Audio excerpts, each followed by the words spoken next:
All right, so today we are gonna throw a mug. So I got about a pound of clay here. So most people go with a pound, pound and a half, either one works.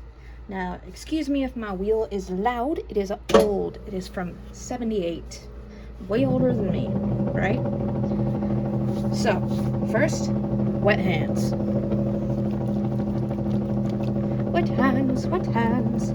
And I have my wheel going about as fast as it can go. What I'm going to do, I'm going to use the bottom part of my left hand. I'm going to be pushing inward toward the center. And this part is going to be at the wheelbase. My right hand is going to be like karate chopped over the top. It's going to be touching my left hand, and it's just going to be on the top. What I'm going to be doing is putting pressure down and in at the same time. So you might want to start with some down pressure and then go in. And you'll see your hands slowly stop moving. And that's when you know you've gotten centered. And centering is quite important for pottery, sadly. So see, my hands aren't moving that much. I'm going to come off slow. Voila, we're close to center. That's all that matters. So now, step 2. I'm going to be putting a hole in the center. And I am pushing on my index finger and kind of resting my elbows on my thighs. You can't really see that, but I'm trying to give myself support. So here I am. I'm going down. And I want to stop about 1/4 of an inch to 1/2 inch from the bottom.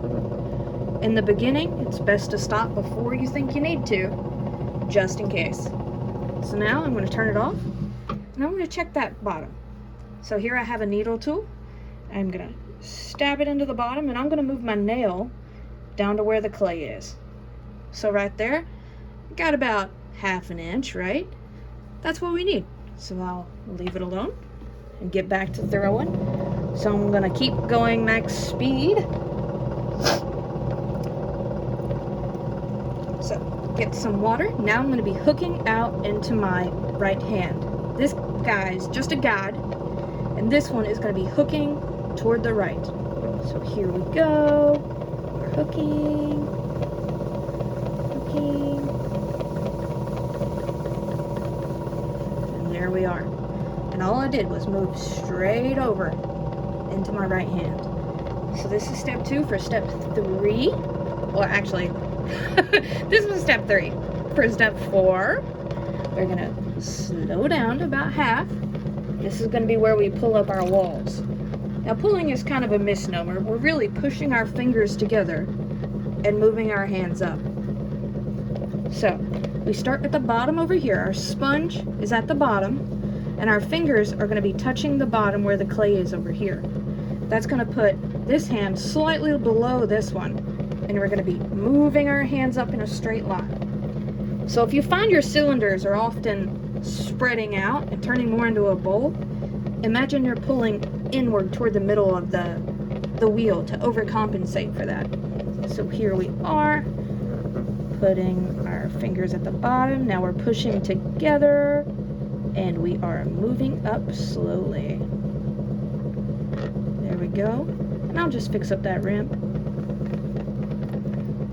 So going back at it, have our hands inside, starting at the bottom again, and we are pushing.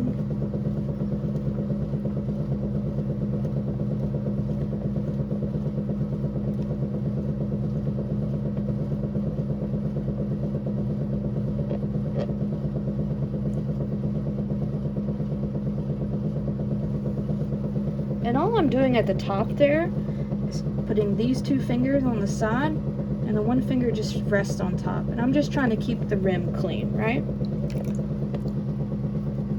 So here I am, going from the bottom, and now I'm not putting too much pressure on the bottom. I'm just starting there to give my hands a good position.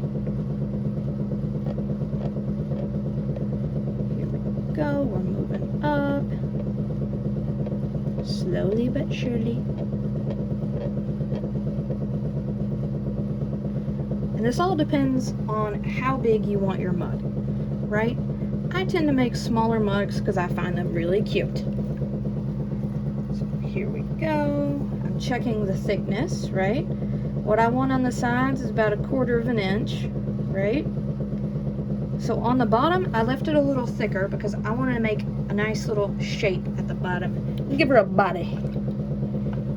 So here we are. I'm taking a rubber rib. You can use any rib, or you could just use your hand as a guide. So here I am with a rubber one. I got it wet. My fingers are still wet. So I'm on the outside, and I'm going to be pushing out toward this rib, right? I don't know why I keep saying right. My bad. So here I am, and I'm pushing out toward the rib. And then toward the top, I'm just kind of letting it go. Letting it do its thing. I'm getting like a shape, you know? You know? Now I'm going to pull this out a little further. And all I'm doing is pushing up against that rib. Keeping it straight. That nice little body. So, I'm going to wet my fingers. Put them on the sides here. Lay one on top. Just fixing up the rim. And I might even bring that rim out just a tad bit further. There we go. There we go. Yeah, so I decided I want the bottom to come out just a little bit more.